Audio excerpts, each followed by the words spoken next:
सुनो, ये जो तुम किसी भी काम के होते ही, किसी भी छोटी सी खुशी के होते ही उससे किसी को बताने के लिए बेचैन हो जाते हो, ये आदत साधारण नहीं है। ये आदत तुम्हारे भीतर की एक गहरी कमजोरी को प्रकट करती है। तुम सोचते हो कि तुम खुशी बांट रहे हो, लेकिन वास्तव में तुम अपनी खुशी को खोल कर रख देते हो, और जो खुला होता है वह सुरक्षित नहीं रहता। मनुष्य बहुत कोमल है, ऊपर से कठोर दिखता है, भीतर से बहुत नाजुक है। उसके सुख कांच की तरह होते हैं, जरा सी ठोकर और दरार पड़ जाती है। लेकिन तुम क्या करते हो, जैसे ही जीवन में कुछ अच्छा घटता है तुम उसे शब्दों में ढाल देते हो, दिखाने लगते हो, सुनाने लगते हो, जैसे भीतर ठहरना तुम्हें आता ही नहीं।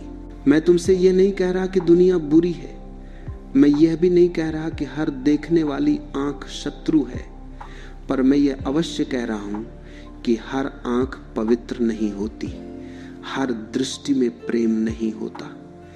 कुछ दृष्टियां खाली होती हैं और खाली मन बहुत खतरनाक होता है। खाली मन तुलना करता है, खाली मन जलता है, खाली मन चुभता है। नजर कोई जादू नहीं है, नजर कोई टोटका नहीं है, नजर चेतना का स्पर्श है। जब कोई व्यक्ति तुम्हें देखता है तो वह केवल तुम्हें नहीं देखता, वह अपने भीतर की स्थिति से तुम्हें छूता है। यदि उसके भीतर संतोष नहीं है तो उसकी दृष्टि में विष होगा। यदि उसके भीतर अपूर्णता है तो उसकी दृष्टि में खरोंच होगी, और तुम अपनी खुशी को लेकर उस दृष्टि के सामने खड़े हो जाते हो। सोचो, जब तुम बीज बोते हो तो क्या तुम उसे सबको दिखाते हो? जब गर्भ ठहरता है तो क्या उसी दिन घोषणा कर दी जाती है? जो चीज कच्ची होती है उसे अंधेरे की जरूरत होती है, मौन की जरूरत होती है। प्रकाश में वह जल्दी सूख जाती है। लेकिन मनुष्य का मन बड़ा अजीब है, वह भीतर से डरा हुआ है। उसे लगता है कि अगर उसने नहीं बताया तो उसकी खुशी अधूरी रह जाएगी। जैसे खुशी को प्रमाण चाहिए, गवाह चाहिए, तालियों की जरूरत है। यह मांग कहां से आती है? यह मांग भीतर की रिक्तता से आती है। जिस दिन तुम भीतर से पूर्ण हो जाओगे उस दिन तुम चुप रहना जान जाओगे। नजर तब लगती है जब तुम खुले होते हो, नजर तब लगती है जब तुम अपने भीतर खड़े नहीं होते, नजर तब लगती है जब तुम बाहर की स्वीकृति पर निर्भर होते हो। क्योंकि जो व्यक्ति बाहर की स्वीकृति चाहता है वह बाहर की ही चोट भी स्वीकार करता है। ध्यान से समझो, तुम किसी को अपनी खुशी बताते हो, सामने वाला मुस्कुराता है, वो कहता है बहुत अच्छा, लेकिन उसके भीतर कुछ और चलता है। उसके भीतर तुलना उठती है, उसके भीतर सवाल उठता है कि उसके पास ये क्यों नहीं है। वह स्वयं को छोटा महसूस करता है और यह भावना उसकी आंखों से होकर तुम्हारे जीवन में प्रवेश कर जाती है। यह कोई सोच समझ कर किया गया कार्य नहीं होता, यह अनजाने में होता है। इसलिए यह और भी खतरनाक है, क्योंकि जो जानबूझकर नुकसान करता है उससे बचना आसान है। जो अनजाने में चोट करता है वो हर जगह है। पुराने समय के लोग इस बात को जानते थे, इसलिए वे अपने सुख को चुपचाप जीते थे। वे शोर नहीं मचाते थे, वे अपनी योजनाएं हवा में नहीं उछालते थे। वे जानते थे कि जो बात अभी पक रही है उसे हवा नहीं लगनी चाहिए। आज का मनुष्य उल्टा है, वो पहले बोलता है फिर करता है, पहले दिखाता है फिर जीता है, और जब चीज टूट जाती है तो कहता है कि नजर लग गई। नजर बाहर से नहीं आती, नजर भीतर से आमंत्रित की जाती है। जब तुम अपनी खुशी को शब्द देते हो तो तुम उसे कमजोर करते हो। शब्द भारी होते हैं, वे ऊर्जा को बांट देते हैं। भीतर जो रस है वह बाहर बहने लगता है। इसीलिए तुमने देखा होगा, किसी दिन बहुत अच्छा लगता है और तुम सबको बता देते हो, अगले ही दिन वो अच्छा सा भाव गायब हो जाता है। तुम सोचते हो क्या हुआ? कुछ हुआ नहीं, तुमने ही उसे बाहर फेंक दिया। खुशी भीतर टिकती है, बाहर नहीं। ये समझना बहुत जरूरी है कि मौन कोई दबाव नहीं है, मौन डर नहीं है, मौन जागरूकता है, मौन सुरक्षा है, मौन आत्मसम्मान है। जो व्यक्ति अपने सुख को छुपा सकता है वह कमजोर नहीं होता, वह बहुत मजबूत होता है। कमजोर व्यक्ति ही दिखाता है, कमजोर व्यक्ति ही बताता है, मजबूत व्यक्ति जीता है। जब तुम भीतर खुश होते हो तो तुम्हें बताने की जरूरत नहीं पड़ती। तुम्हारी आंखों में एक ठहराव होता है, तुम्हारे चेहरे पर एक शांति होती है, वह काफी है। उससे ज्यादा कुछ कहने की जरूरत नहीं। लेकिन तुम तो अपनी योजनाएं भी बता देते हो। अभी काम शुरू भी नहीं हुआ और तुम घोषणा कर देते हो। अभी सपना देखा भी नहीं और तुम उसे शब्द दे देते हो। फिर वही सपना अधूरा रह जाता है और तुम कहते हो किसकी नजर लग गई। सच यह है कि सपना तब तक सुरक्षित नहीं होता जब तक वह तुम्हारे भीतर गहरा न हो जाए। जो चीज गहरी नहीं हुई उसे दिखाना आत्मघात है। नजर इसलिए लगती है क्योंकि तुम असुरक्षित हो। नजर इसलिए लगती है क्योंकि तुम भीतर नहीं ठहरे हो।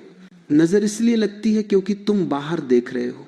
जिस दिन तुम अपने भीतर खड़े हो जाओगे उस दिन 1000 आंखें भी तुम्हें छू नहीं पाएंगी। ये बात समझने की है, मानने की नहीं। समझ में आते ही व्यवहार बदल जाता है। अभी तुम्हें ये अजीब लग सकता है, तुम्हें लग सकता है कि चुप रहना बोझ है, लेकिन चुप रहना बोझ नहीं, विश्राम है। चुप रहना अपने आप को समेटना है। चुप रहना अपने जीवन को सुरक्षित करना है। जो व्यक्ति बहुत बोलता है वह बहुत बिखरा होता है। जो व्यक्ति कम बोलता है वह भीतर इकट्ठा होता है, और जो इकट्ठा हो गया उसे नजर छू नहीं सकती। ये पहला सूत्र याद रखो। जो अभी नाजुक है उसे छुपाओ, जो अभी बढ़ रहा है उसे शोर से बचाओ, जो अभी भीतर है उसे भीतर ही रहने दो। यहीं से समझ की यात्रा शुरू होती है। नजर से बचने का अर्थ ये नहीं है कि तुम डर कर जीने लगो। नजर से बचने का अर्थ यह है कि तुम अपने भीतर इतने स्थिर हो जाओ कि तुम्हारी खुशी को बाहर की हवा की जरूरत ही ना पड़े। तुमने देखा होगा जो फल कच्चा होता है वो पेड़ के पत्तों के बीच छिपा रहता है।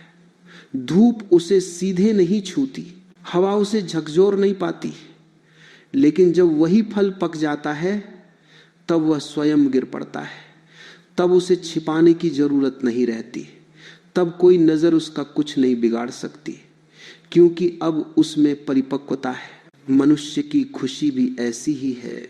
जो खुशी अभी कच्ची है उसे दिखाना अपने ही हाथों से तोड़ देना है। लेकिन तुम ऐसा क्यों करते हो? क्यों तुम अपनी खुशी को छुपा नहीं पाते? क्योंकि तुम्हें लगता है कि अगर तुमने नहीं बताया तो वह खुशी सच नहीं होगी। तुम्हें लगता है कि अगर किसी ने देखा नहीं, सुना नहीं, सराहा नहीं तो जैसे वो घटित ही नहीं हुई। ये बहुत गहरी बीमारी है। ये बीमारी बाहर से मान्यता पाने की है। जिस दिन तुमने ये जान लिया कि तुम्हारी खुशी को किसी गवाह की आवश्यकता नहीं, उसी दिन नजर का प्रभाव समाप्त हो जाता है। ध्यान रखना, नजर का सबसे बड़ा द्वार तुम्हारी जुबान है। तुम बोलते हो और उसी क्षण तुम अपने भीतर की ऊर्जा को बाहर कर देते हो।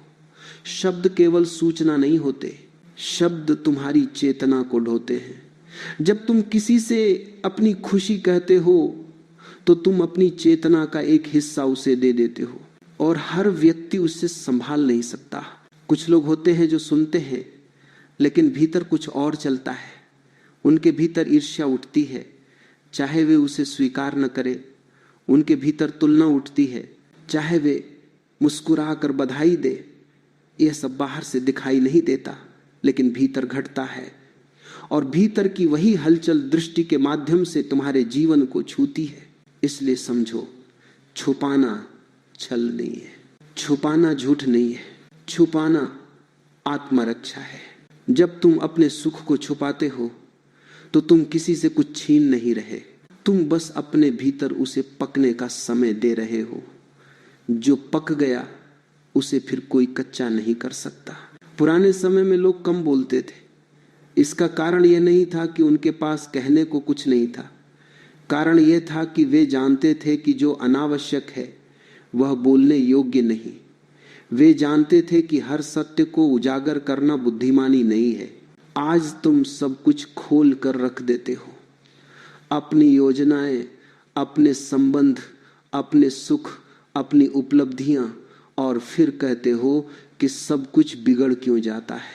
तुमने कभी देखा है जब कोई प्रेम नया होता है तो वह कितना नाजुक होता है। अगर तुम उसे सबको बताने लगो तो वह भारी हो जाता है। लोगों की राय, लोगों के सवाल, लोगों की तुलना, यह सब उस प्रेम को दबाने लगता है और धीरे धीरे वो प्रेम दम तोड़ देता है। फिर तुम कहते हो किसी की नजर लग गई। नजर नहीं लगी, तुमने उसे खुला छोड़ दिया। जो चीज भीतर सहजी जाती है वही टिकती है, जो चीज बाहर टांग दी जाती है वही टूटती है। मौन इसलिए मूल्यवान है क्योंकि मौन में ऊर्जा बिखरती नहीं। मौन में तुम एकत्र होते हो, मौन में तुम अपने भीतर की शक्ति को समेटते हो। लेकिन ध्यान रखना, मौन का अर्थ ये नहीं कि तुम भीतर दबाव पैदा करो। मौन का अर्थ ये नहीं कि तुम घुटन में जियो। मौन का अर्थ है बिना बताए जीना। जिस दिन तुम यह कला सीख लेते हो उस दिन तुम्हारे जीवन में एक अद्भुत स्थिरता आ जाती है। तुम्हें फिर यह चिंता नहीं रहती कि कौन क्या सोचेगा। तुम्हें फिर यह डर नहीं रहता कि कौन क्या देखेगा। तुम्हें फिर यह आवश्यकता नहीं रहती कि कोई तुम्हें स्वीकार करे, क्योंकि अब तुम स्वयं को स्वीकार कर चुके होते हो। नजर तब काम करती है जब तुम्हारे भीतर खालीपन होता है, जब तुम्हारे भीतर एक प्रश्न होता है, क्या मैं सही हूं, क्या मैं सफल हूं, क्या मैं खुश हूं। यह प्रश्न तुम्हें बाहर की ओर मोड़ देता है और बाहर वही होता है जो तुम्हें चोट पहुंचा सकता है। जो व्यक्ति भीतर से निश्चिंत है वह चुप रह सकता है। जो व्यक्ति भीतर से डरा हुआ है वह बोलता है। इसलिए मैं तुमसे यह नहीं कह रहा कि दुनिया से छुप जाओ, मैं तुमसे यह कह रहा हूं कि अपने भीतर से जुड़ जाओ। जब तुम भीतर से जुड़ जाते हो तब बाहर की हर दृष्टि कमजोर हो जाती है। तुमने देखा होगा कुछ लोग होते हैं जिनके पास सब कुछ होता है फिर भी वे दिखाते नहीं, और कुछ लोग होते हैं जिनके पास कुछ भी नहीं होता फिर भी वे बहुत दिखाते हैं। यह फर्क वस्तुओं का नहीं है, यह फर्क चेतना का है। जिसके भीतर संतोष है वह चुप रह सकता है, जिसके भीतर असंतोष है वह शोर करता है। और शोर हमेशा निमंत्रण होता है, शोर हमेशा बुलावा होता है। नजर को बुलावा मत दो। जब तुम कुछ अच्छा कर रहे हो तो उसे भीतर पकने दो। जब तुम्हें खुशी मिल रही हो तो उसे भीतर फैलने दो। जब तुम्हें शांति मिल रही हो तो उसे शब्दों में मत बांधो। शब्द छोटे होते हैं, शांति बड़ी होती है। जो चीज शब्दों से बड़ी है उसे शब्दों में मत उतारो। यह भी समझो कि कभी कभी अपनी ही दृष्टि भारी हो जाती है। जब तुम बार बार अपनी खुशी को दोहराते हो, जब तुम बार बार उसी के बारे में सोचते हो तो तुम उसे बोझिल बना देते हो। भीतर का सहज प्रवाह रुक जाता है। सहजता मौन में रहती है, सहजता प्रदर्शन में नहीं रहती। इसीलिए जो व्यक्ति जीवन को सहजता से जीना चाहता है उसे चुप रहना सीखना पड़ता है। उसे अपनी उपलब्धियों का ढिंढोरा नहीं पीटना पड़ता, उसे अपने सुख का प्रमाण नहीं देना पड़ता। वह जानता है जो घटा है वह घटा है। किसी के जानने या न जानने से उसमें कोई कमी नहीं आती। ये समझ आ जाए तो नजर का भय समाप्त हो जाता है, क्योंकि अब भय का आधार ही मिट गया। तुम चुप रहो लेकिन भीतर जागे रहो। तुम छुपाओ लेकिन डर से नहीं, समझ से। तुम कम बोलो लेकिन भीतर गहराई से जियो। यही संतुलन है, यही सुरक्षा है। अब अंतिम बात को बहुत शांत होकर समझो। नजर से बचने का अंतिम उपाय छुपाना नहीं है। नजर से बचने का अंतिम उपाय है भीतर इतना गहरा हो जाना कि बाहर की कोई दृष्टि तुम्हें छू ही ना पाए। शुरुआत में चुप रहना एक अभ्यास होता है, लेकिन अंत में चुप रहना स्वभाव बन जाता है। तब तुम कोशिश नहीं करते, तब तुम स्वाभाविक रूप से कम बोलते हो। तब तुम्हें याद ही नहीं रहता कि क्या बताया जाए और क्या नहीं, क्योंकि भीतर से बताने की आवश्यकता ही समाप्त हो जाती है। यह बहुत बड़ा परिवर्तन है। जब तुम भीतर स्थिर हो जाते हो तब नजर का सिद्धांत अपने आप निष्प्रभावी हो जाता है, क्योंकि नजर हमेशा सतह पर काम करती है। जो गहराई में उतर गया उसे सतह की हलचल क्या हानि पहुंचाएगी? सोचो समुद्र को, ऊपर लहरें हैं, तूफान है, शोर है, लेकिन नीचे गहराई में सब शांत है। तुम्हारा जीवन भी ऐसा ही हो सकता है। जब तुम अपनी खुशी को भीतर जीना सीख लेते हो, तब बाहर चाहे कोई देखे या न देखे, तुम्हारे भीतर कुछ हिलता नहीं। तब तुम्हारी प्रसन्नता किसी की दृष्टि पर निर्भर नहीं रहती। तब तुम्हारी शांति किसी की स्वीकृति की मोहताज नहीं रहती। नजर वही असर करती है जहां अहंकार होता है, जहां दिखाने की इच्छा होती है, जहां तुलना की भूख होती है। जिस दिन तुमने यह जान लिया कि तुम्हारा जीवन कोई प्रदर्शनी नहीं है, उस दिन नजर का खेल समाप्त हो जाता है। आज की दुनिया में सबसे बड़ा संकट यही है कि हर व्यक्ति दिखने में व्यस्त है। जीने का समय ही नहीं है। लोग अनुभव कम करते हैं, बयान ज्यादा देते हैं, वे भीतर कम उतरते हैं, बाहर ज्यादा भागते हैं। और जो बाहर भागता है वही थकता है, जो बाहर भागता है वही टूटता है। जिस व्यक्ति ने मौन को मित्र बना लिया, वह धीरे धीरे अदृश्य हो जाता है। अदृश्य होने का अर्थ यह नहीं कि वह छिप जाता है। अदृश्य होने का अर्थ है वह अनावश्यक रूप से दिखाई नहीं देता। वह केवल वहीं उपस्थित होता है जहां उसका होना जरूरी है। ऐसे व्यक्ति पर नजर टिकती नहीं, क्योंकि नजर को शोर चाहिए, नजर को चमक चाहिए, नजर को घोषणा चाहिए। मौन में नजर भटक जाती है। यही कारण है कि जो व्यक्ति बहुत सरल होता है, बहुत सहज होता है, उसे लोग नजर भी नहीं लगाते, क्योंकि वहां पकड़ने को कुछ होता ही नहीं। वहां अहंकार नहीं होता, प्रदर्शन नहीं होता, तुलना नहीं होती। तुमने देखा होगा, साधारण सा आदमी, साधारण जीवन, साधारण व्यवहार, लेकिन भीतर एक गहरी शांति। कोई उससे जलता नहीं, कोई उससे परेशान नहीं होता, क्योंकि वह किसी को चुनौती नहीं देता, वह किसी को छोटा नहीं बनाता। नजर हमेशा वहीं जाती है जहां चुनौती महसूस होती है। इसलिए यदि तुम चाहते हो कि तुम्हारा जीवन सुरक्षित रहे, तो अपने सुख को चुनौती मत बनाओ, उसे घोषणा मत बनाओ, उसे तुलना का विषय मत बनाओ। जो तुम्हें मिला है उसे कृतज्ञता में बदलो, प्रदर्शन में नहीं। कृतज्ञता भीतर होती है, प्रदर्शन बाहर होता है। जब तुम कृतज्ञ होते हो तो तुम झुक जाते हो, जब तुम प्रदर्शन करते हो तो तुम अकड़ जाते हो, और अकड़ हमेशा टूटती है। धीरे धीरे तुम यह भी देखोगे कि जब तुम कम बताते हो तो लोग कम दखल देते हैं, जब तुम कम दिखाते हो तो लोग कम सवाल पूछते हैं, जब तुम कम बोलते हो तो लोग तुम्हें ज्यादा सुनने लगते हैं। मौन में एक अद्भुत गरिमा होती है। एक गरिमा तुम्हें सुरक्षित करती है, यह गरिमा तुम्हें मजबूत बनाती है, यह गरिमा तुम्हें स्वतंत्र बनाती है। तब तुम ये नहीं सोचते कि कौन क्या देख रहा है, तब तुम यह नहीं सोचते कि कौन क्या कहेगा, तब तुम बस जीते हो। और जो जी रहा है वो सुरक्षित है। नजर की सबसे बड़ी शक्ति तुम्हारा डर है। डर हटते ही नजर निष्प्रभावी हो जाती है। जब तुम डरना छोड़ देते हो, जब तुम साबित करना छोड़ देते हो, जब तुम दिखाना छोड़ देते हो, तब जीवन अपने आप संतुलित हो जाता है। तुम्हें फिर किसी उपाय की जरूरत नहीं पड़ती, तुम्हें फिर किसी सुरक्षा कवच की जरूरत नहीं पड़ती। तुम स्वयं ही कवच बन जाते हो। याद रखो, खुशी को भीतर रखो, वो बढ़ेगी। खुशी को बाहर रखो, वह घटेगी। जो भीतर ठहर गया वही अमीर है, जो बाहर भटकता रहा वही गरीब है। नजर से बचने का अंतिम सूत्र यही है, इतना भीतर उतर जाओ कि बाहर का कोई स्पर्श तुम्हें छू ही न सके। फिर चाहे दुनिया देखे या न देखे, तुम्हारी शांति अडिग रहेगी, तुम्हारी खुशी अडिग रहेगी, और वही असली विजय है।